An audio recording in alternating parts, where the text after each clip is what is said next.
I brought a wounded Apache woman into my cabin. When I woke, she was on top of me, demanding answers. The surgeon had been running for months, moving from town to town, hiding from the law.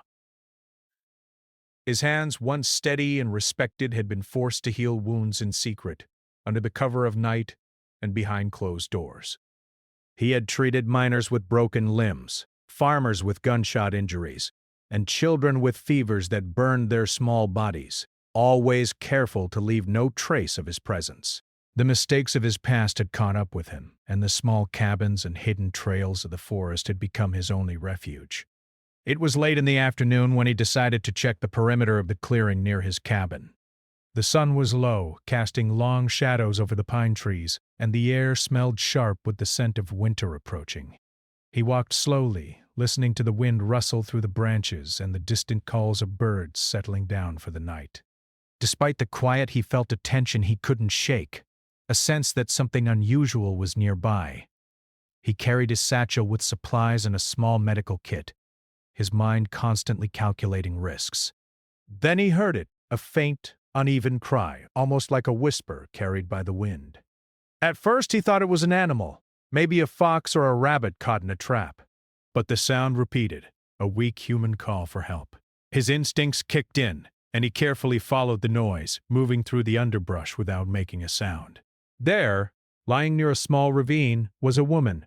She was young, with dark hair tangled in leaves and dirt, her clothing torn. A deep cut ran along her arm, and her breathing was shallow, each exhale a painful effort. The man's heart tightened. Despite the fear of discovery, he could not leave her there. He knelt beside her, his hands moving gently as he examined the wound. She winced and tried to pull away, her eyes wide with suspicion and fear. He spoke softly, using the few words he knew in her language, though he was unsure if she would understand. "It's okay. You're safe." "I will help you." She stared at him, her chest rising and falling with labored breaths, and then, as if deciding he meant no harm, she allowed him to touch her arm. He tore a strip from his own shirt to wrap the wound, pressing lightly to stop the bleeding. The forest around them seemed to hold its breath. Every sound, the crack of a twig, the rustle of leaves made her flinch, and he moved with care, knowing that sudden movements could scare her into fleeing or worsening her injuries. When he finally managed to secure the wound, he looked at her face, noticing the dirt, the blood, and the exhaustion etched into her features. She was strong, he realized, even in this fragile state. Her eyes, dark and sharp, studied him with an intelligence that seemed almost dangerous. He lifted her carefully, supporting her weight against his shoulder. The journey back to the cabin was slow, each step deliberate to avoid jostling her injuries. The forest floor was uneven, littered with fallen branches and rocks, but he navigated it with a cautious determination. She said nothing, only letting him carry her, her body tense and unyielding despite her condition. By the time they reached the cabin, the sky had darkened, and the first stars were beginning to appear. He set her down on the bed he had prepared, placing soft blankets around her. The fire in the hearth cast a warm glow over the room, and the smell of burning wood mixed with the sharp scent of antiseptics he had brought. He cleaned the wound more thoroughly now, using water he had heated carefully, and applied a poultice to prevent infection. She flinched occasionally, but this time there was no fear in her eyes, only a quiet, measured observation. It was clear she was assessing him, trying to understand who he was and why he had helped her. He worked silently, speaking only when necessary, explaining each step as best he could. The woman seemed to relax slightly, her breathing becoming steadier as the warmth and care began to reach her senses. After tending to the wound, he stepped back, wiping his hands on a cloth. He looked at her, studying her face in the firelight. There was a history in her eyes, a story he could not yet decipher. She had survived something terrible, something that had left her both physically and emotionally scarred, and yet she was alive, and she was here, in his cabin. He brought her a small bowl of water and some food, placing it carefully within reach. She eyed it suspiciously, but eventually took a few small bites, her hands trembling slightly. He watched her, noting the way she moved, the way she breathed, the way her eyes flicked toward every sound outside the cabin. She was alert, even wounded, a survivor in the truest sense. Night fell fully, and the forest outside became a dark, quiet sea of shadows. The wind whispered through the trees, carrying with it the scent of pine and the faint chill of approaching winter. He moved around the cabin, lighting candles and checking his small collection of supplies. Every noise made him tense, every shadow seemed a potential threat. Yet he felt a strange calm, knowing that he had done the right thing by bringing her in. Hours passed, and eventually she drifted into a light, uneasy sleep. He watched her for a while, noting the rise and fall of her chest, the slight twitch of her fingers as if haunted by dreams. He felt a mix of relief and apprehension. He had taken a risk bringing her here, breaking the rules he had lived by for months, but something about her presence had awakened a sense of purpose he thought he had lost forever. As he prepared to rest himself, he considered the days ahead. Caring for her would be challenging. There were language barriers, cultural differences, and the constant risk of someone discovering them both. Yet he also knew that turning away now would mean certain death for her. And in a life that had become one of constant running and hiding, this act of compassion felt like a small reclaiming of his own humanity. He laid down on the cot opposite hers, listening to the quiet sounds of the cabin, the crackle of the fire, the occasional shift of her body, the distant howls of wolves. Sleep came slowly, and when it did, it was filled with dreams of running, of past mistakes, and of uncertain futures. But beneath it all, there was a thread of hope, a sense that perhaps in helping her survive, he might find a measure of redemption for himself as well. When the first light of dawn crept through the small window, he woke to the soft rustle of blankets. She was awake, sitting up and looking around the cabin with a guarded, intense gaze. He realized then that the journey ahead would not just be about healing her body. It would be about earning her trust, navigating the fragile balance between survival and suspicion, and facing the consequences of a past that refused to stay buried. He breathed deeply, steeling himself. Today, he would begin not only to care for her injuries, but also to confront the reality that their fates were now intertwined. The forest outside was vast and full of danger, but within the walls of the cabin a small spark of hope had been lit. A chance at survival, understanding, and perhaps redemption. The first morning light filled the cabin with a soft glow. The surgeon watched her from across the room, noticing how carefully she moved. Her movements were deliberate, controlled, as if every gesture had a purpose. She seemed to be studying the cabin itself. The worn wooden walls, the simple tools, the small fire that still smoldered in the hearth. Though she was quiet, there was an intensity in her eyes, a sharp awareness that made him realize she was far from an ordinary woman. He prepared a small breakfast, setting it near the edge of the bed. She accepted the food with caution, her fingers brushing lightly against the wooden bowl. Her hunger was obvious, but she ate slowly, almost as if she were measuring whether she could trust him. He sat across from her, careful not to make sudden movements, watching for any signs of discomfort or mistrust. Their communication was minimal, mostly gestures and a few broken words, but he was determined to make her feel safe. After she finished eating, he began checking her wound again. It had stopped bleeding, but there were bruises and signs of deeper tissue damage that needed attention. She flinched when he touched her, but this time she did not pull away.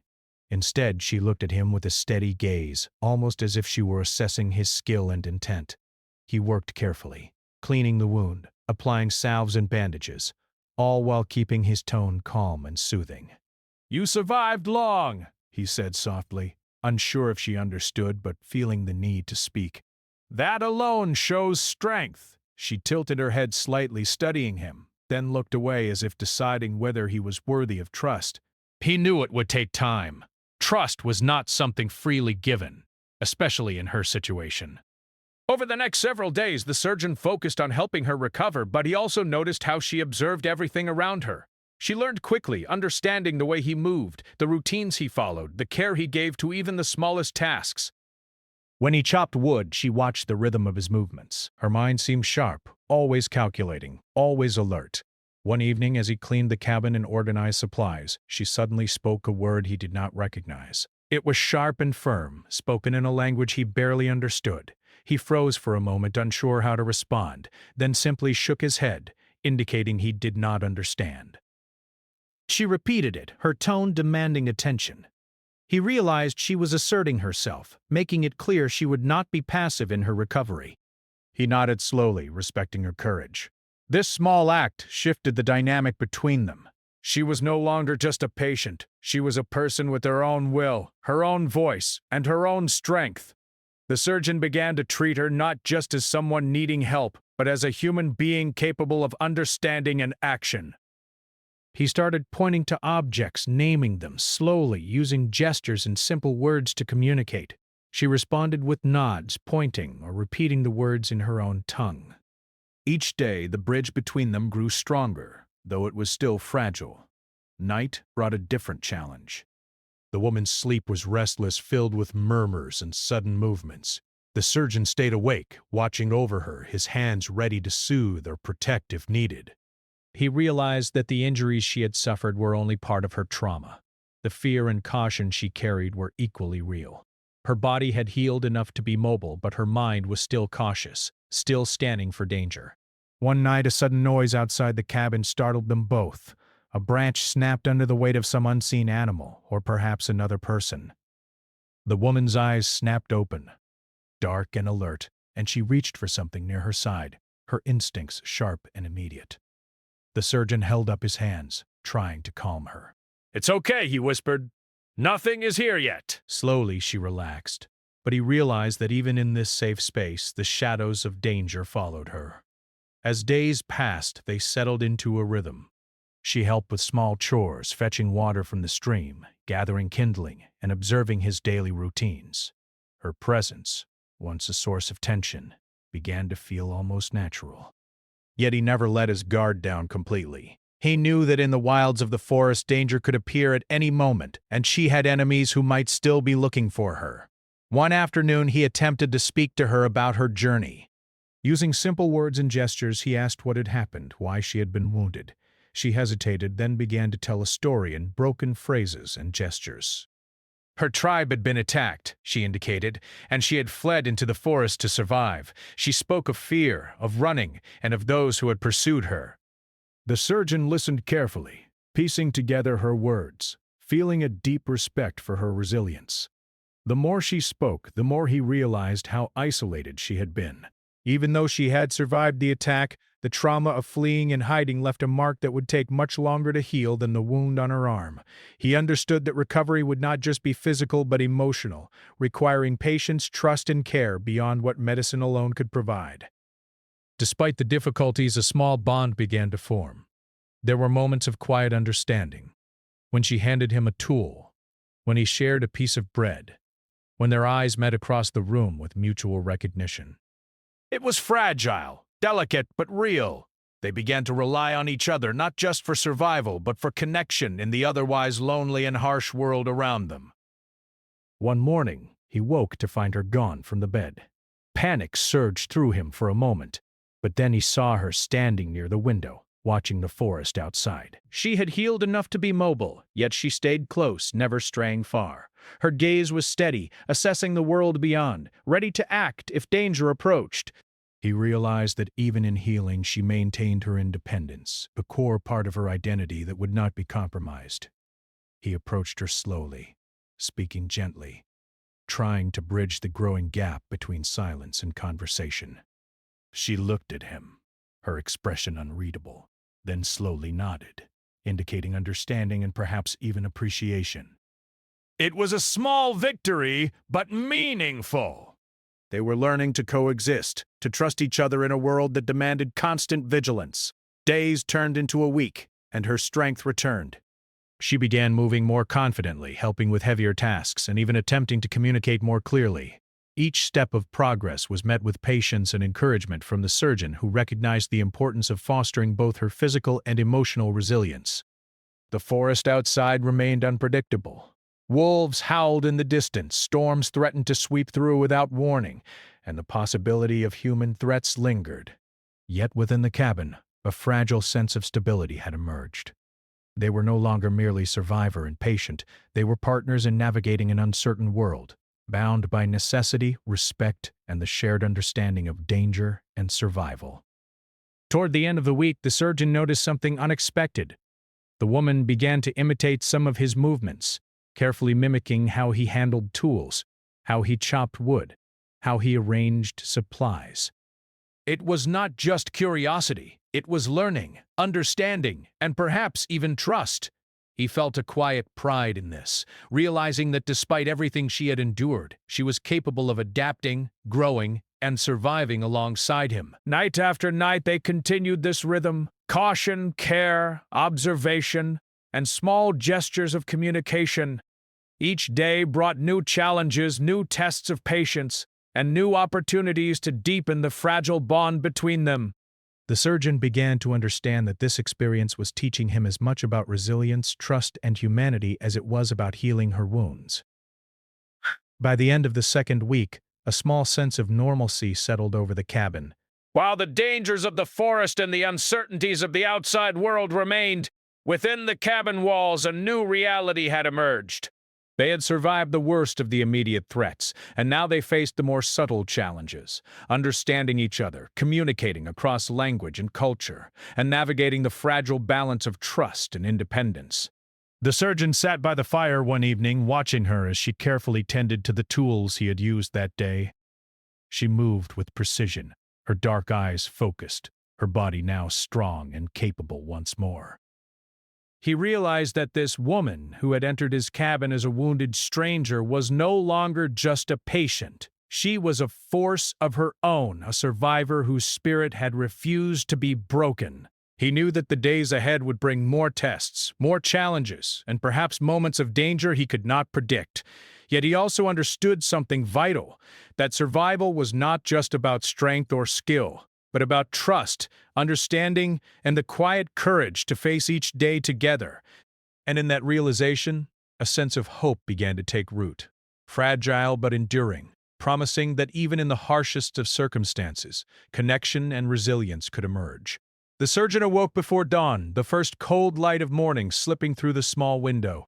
He rubbed his eyes and yawned, stretching carefully so as not to disturb the quiet in the cabin. He had grown used to her presence over the past weeks, but tonight had been restless. The fire had burned low, and he had kept a watchful eye on her as she shifted in her sleep, murmuring faintly.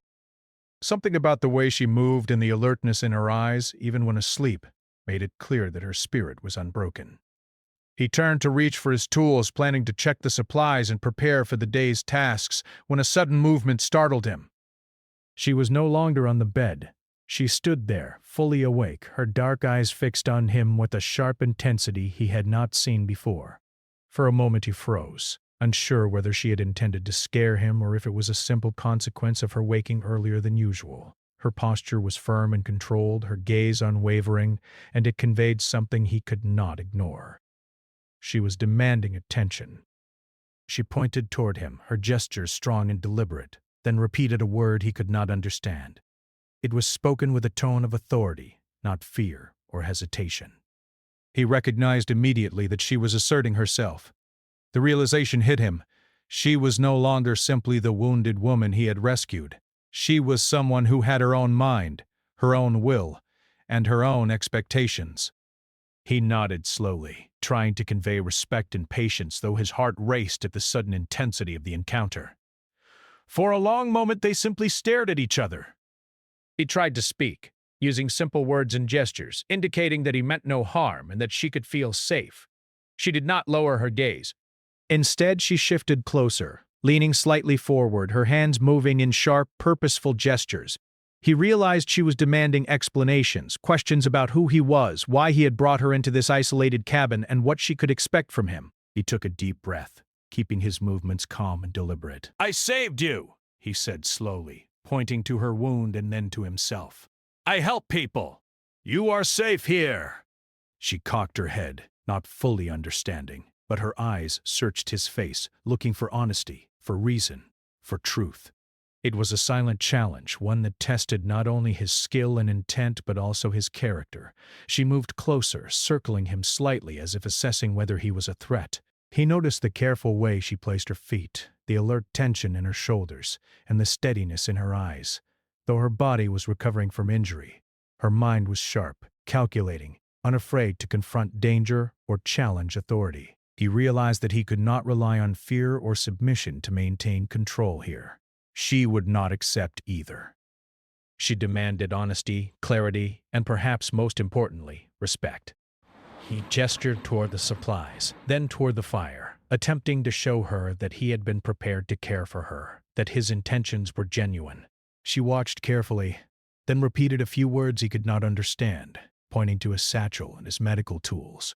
It took him a moment, but he realized she wanted to know not just who he was, but what he could do for her beyond simple care. She wanted assurances that she would remain alive and capable, that her strength and independence would not be diminished. The surgeon slowly nodded, indicating understanding, and then began a deliberate demonstration.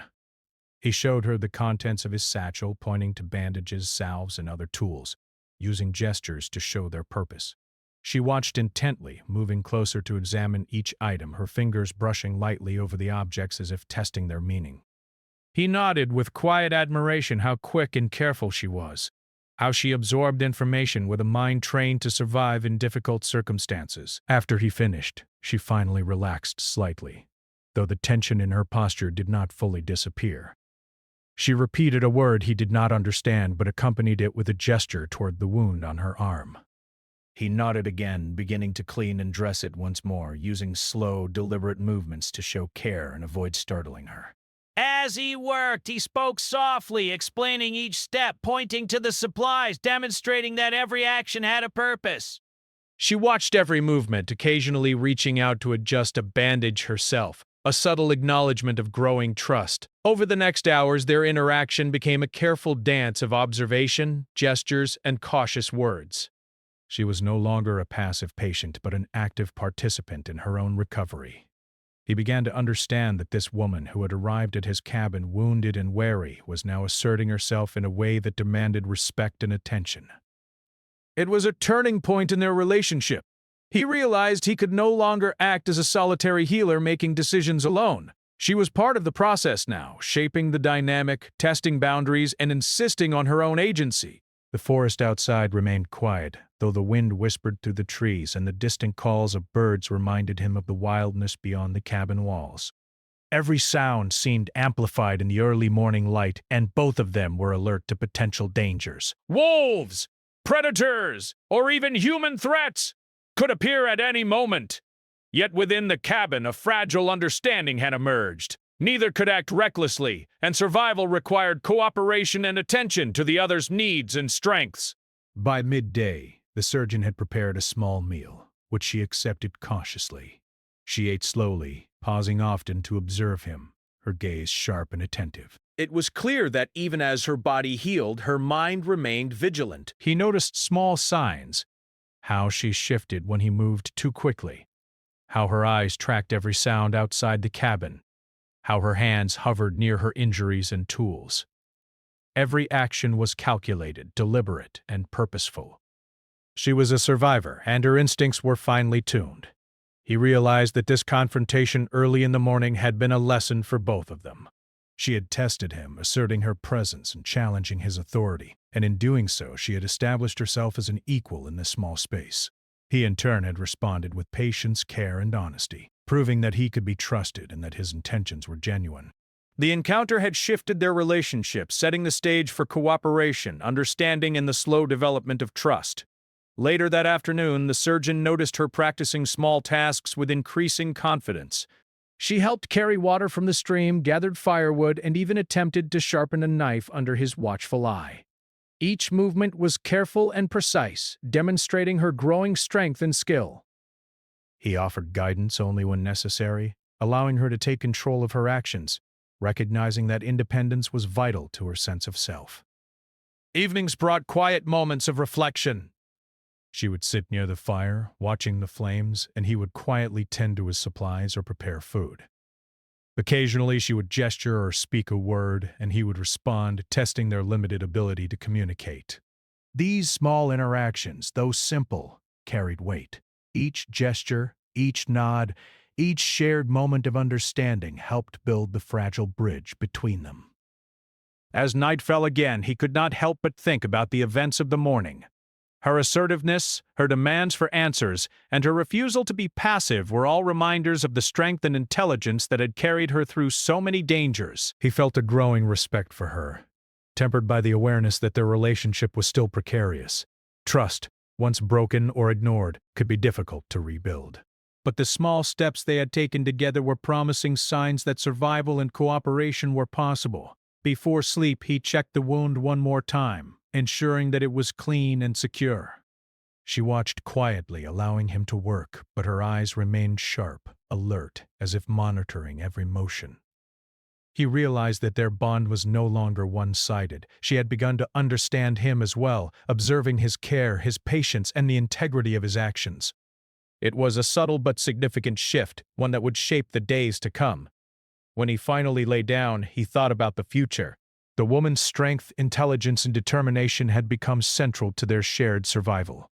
He understood that helping her recover would require more than medical skill. It would require respect, patience, and the willingness to confront his own limitations. And in this realization, he felt a sense of purpose he had not experienced in months. A reminder that even in the harshest conditions, connection, understanding, and shared courage could thrive. He drifted into a restless sleep, aware that the next morning might bring new challenges, new tests of patience and trust. Yet he was ready. The morning confrontation had changed everything. She was no longer just the wounded woman he had rescued. She was a force to be reckoned with, a partner in survival and a teacher in resilience. Their fates were now intertwined, and he understood that navigating this delicate balance of trust, authority, and cooperation would define not only the days to come, but also the deeper journey of healing for both of them. The days following the morning confrontation passed in a delicate balance of routine and alertness. The surgeon and the woman had settled into an unspoken rhythm. Each day began with the same careful motions, checking the fire, inspecting supplies, tending to wounds, and planning the tasks that would keep the cabin running. Yet even in this routine, the air was charged with unspoken understanding. Neither could forget the dangers outside the cabin, and neither could ignore the trust that was slowly forming between them. By mid-morning, she would rise with quiet determination, moving with a precision that impressed the surgeon. She helped him gather water from the stream, her steps careful over the slippery stones. He noticed how she observed the forest with constant awareness, her head turning at the slightest sound, her eyes scanning the shadows for any sign of movement. It was clear that while her body was healing, her instincts remained sharp, honed from months of survival in hostile conditions. He, in turn, began to learn from her. Her awareness of the forest, her knowledge of edible plants, and her ability to track the small movements of wildlife gave him insights he had never possessed.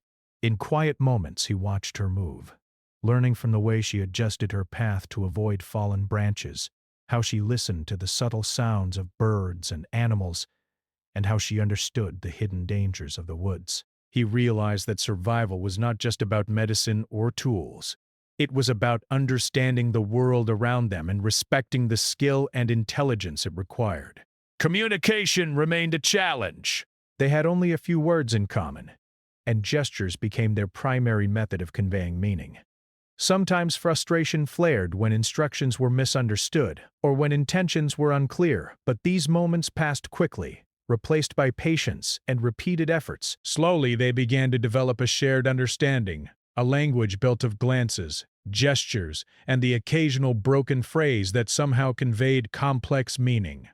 One afternoon, while the surgeon worked to mend a small leak in the cabin's roof, she approached him with a bundle of herbs. She handed them to him silently, her dark eyes meeting his, and he understood immediately. These were medicinal herbs, picked with knowledge and care.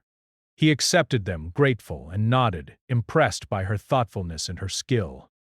It was a small act, but it spoke volumes about the growing cooperation between them.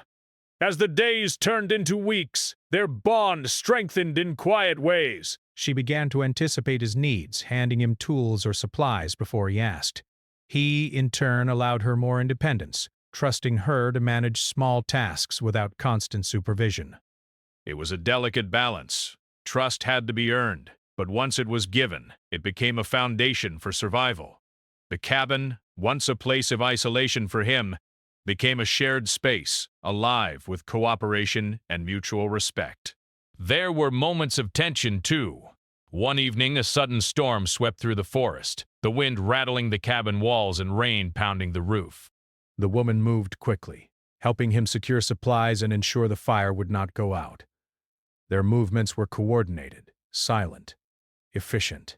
Yet the fear of the storm reminded them both of how vulnerable they were, even inside the cabin.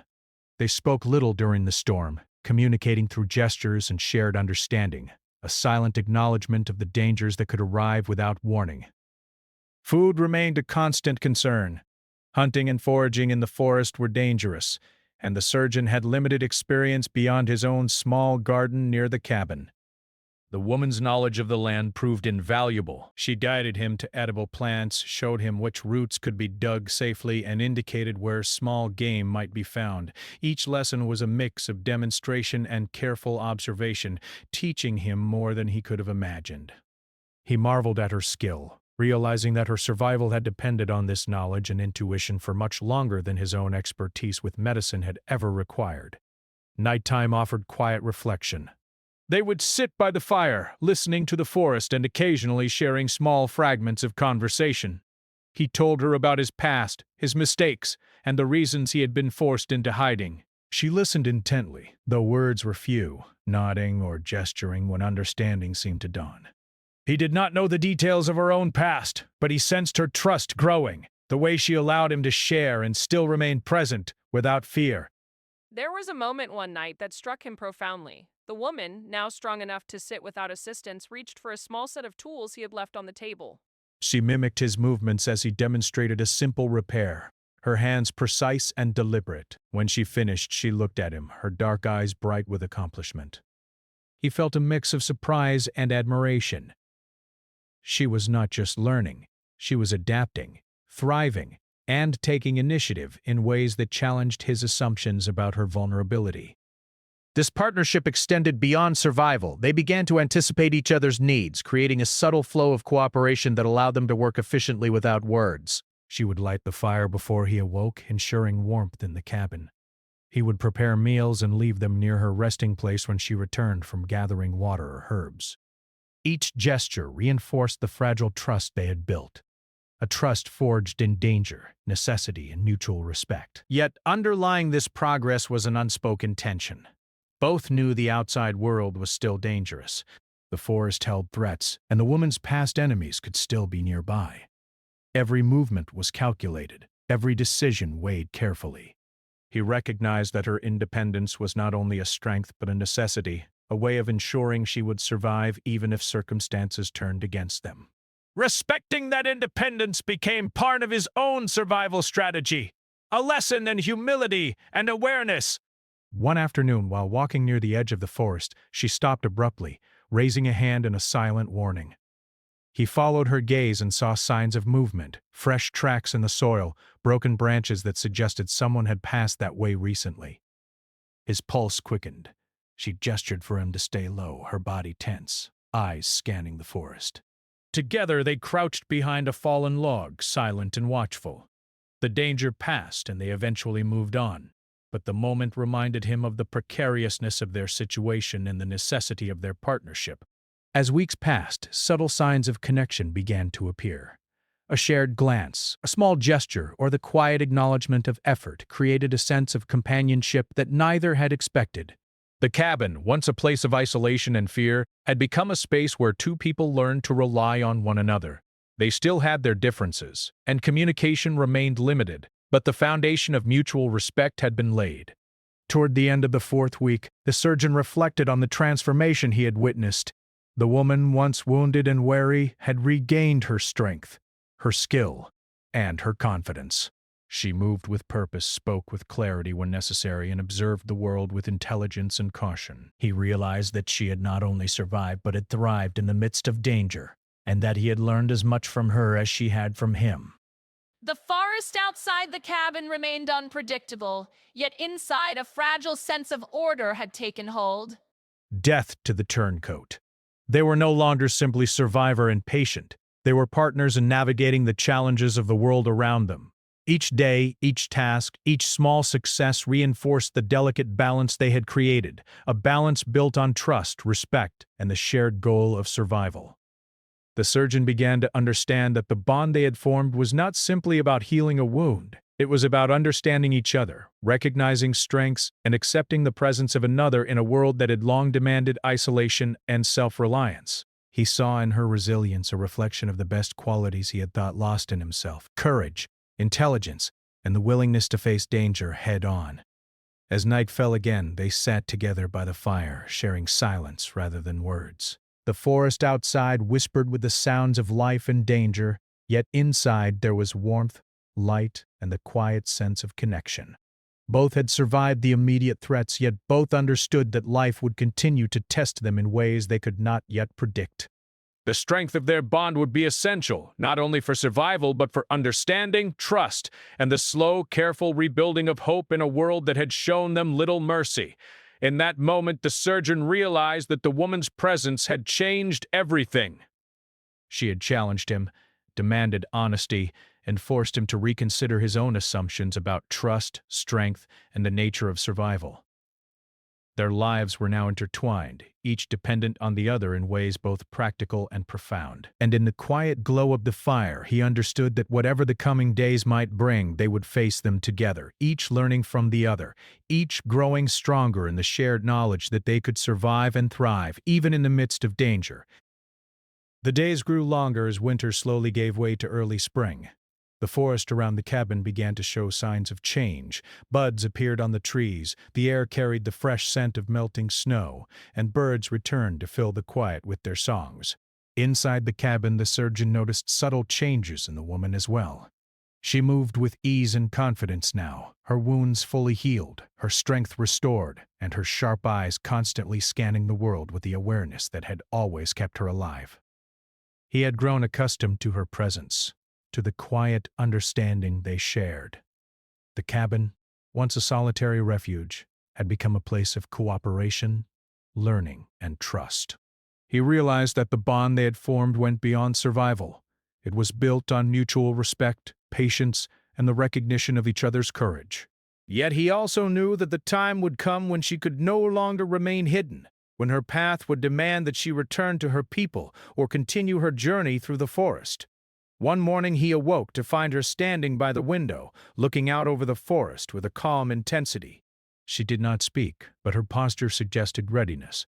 She had regained her independence fully, and he could see the quiet determination in her eyes. He understood immediately what this meant. She was preparing to leave, to face the world beyond the cabin that had sheltered her for so many weeks. He approached her slowly, speaking in his soft, deliberate tone.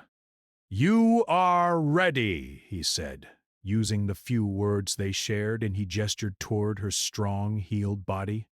She nodded slightly, acknowledging the truth of his words. He felt a pang of both pride and sadness.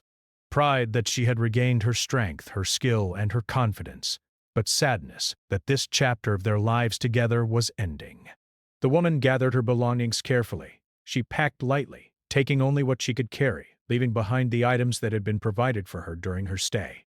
She moved with the same precision and awareness that had guided her survival, checking and rechecking her gear, preparing herself for the journey ahead.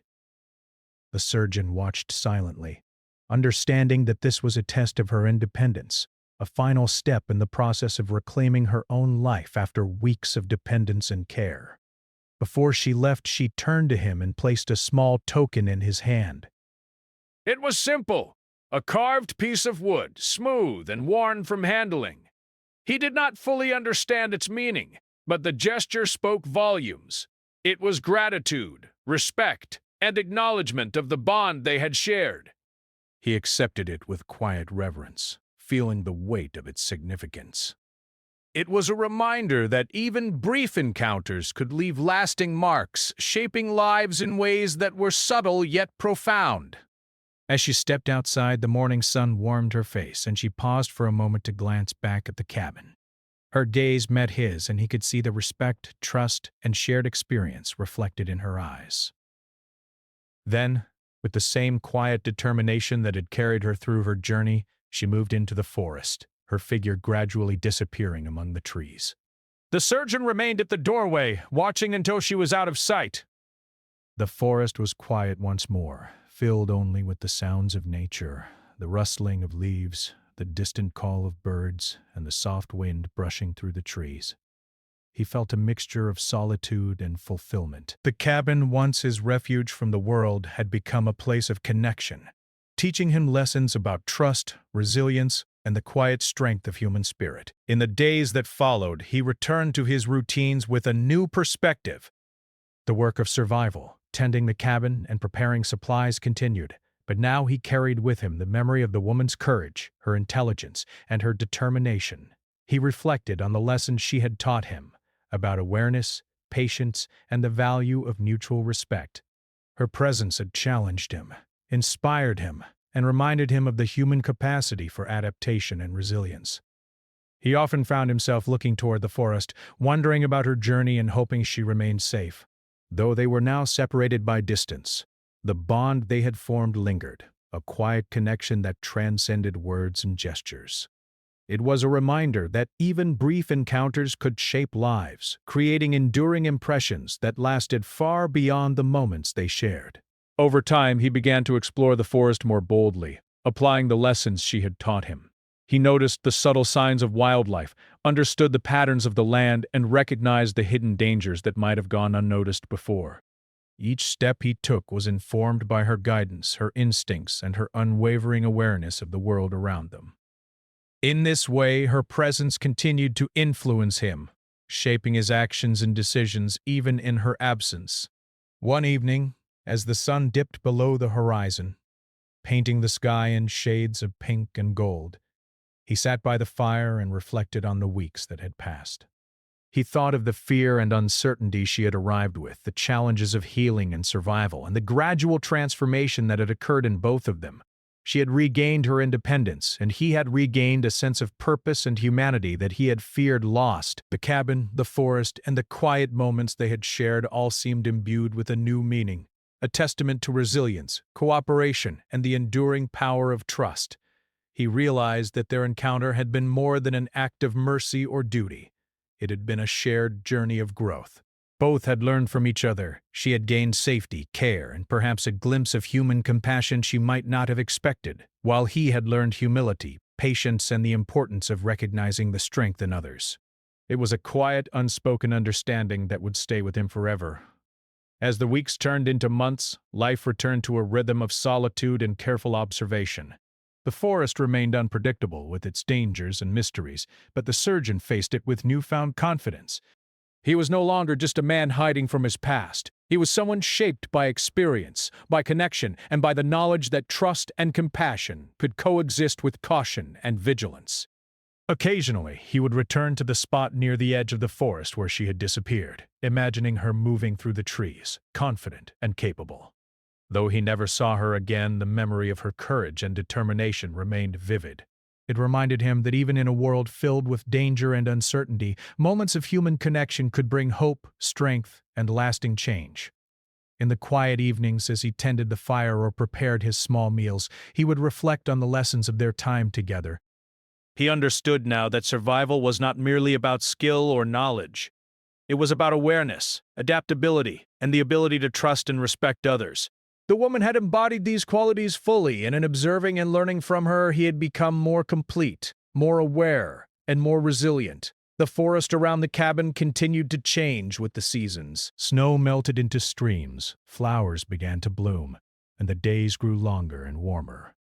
Life persisted, harsh yet beautiful, and the cabin became not just a shelter, but a place of memory, reflection, and quiet resilience. The surgeon carried forward the lessons of trust, courage, and mutual respect, aware that while some encounters were brief, their impact could endure for a lifetime. He often thought of the woman, imagining her safe, strong, and moving through the world with the confidence and skill that had always defined her. He realized that their story was not one of ownership or dependence, but of shared experience, growth, and the quiet understanding that human connection, even for a short time, could change lives. The lessons she had taught him about trust, awareness, and respect remained with him, guiding his actions and shaping his outlook on life. In the end, the surgeon understood that survival was not just about living. It was about learning, growing, and forming bonds that transcended fear and distance. The cabin, the forest, and the memory of the woman who had passed through his life were all part of a story of resilience, courage, and quiet redemption. And though she was gone, her presence remained in the way he moved, thought, and lived, a lasting testament to the power of trust, respect, and shared humanity. He sat by the fire one final time that evening, gazing at the flames as they danced and flickered. He felt a deep sense of fulfillment, knowing that he had not only saved a life, but had also learned from it, had grown from it, and had been reminded of the strength of human spirit. The forest whispered outside, alive with life, danger, and possibility. And he felt ready to face whatever lay ahead, carrying with him the memory of their shared journey and the lessons that would endure long after the cabin had fallen silent.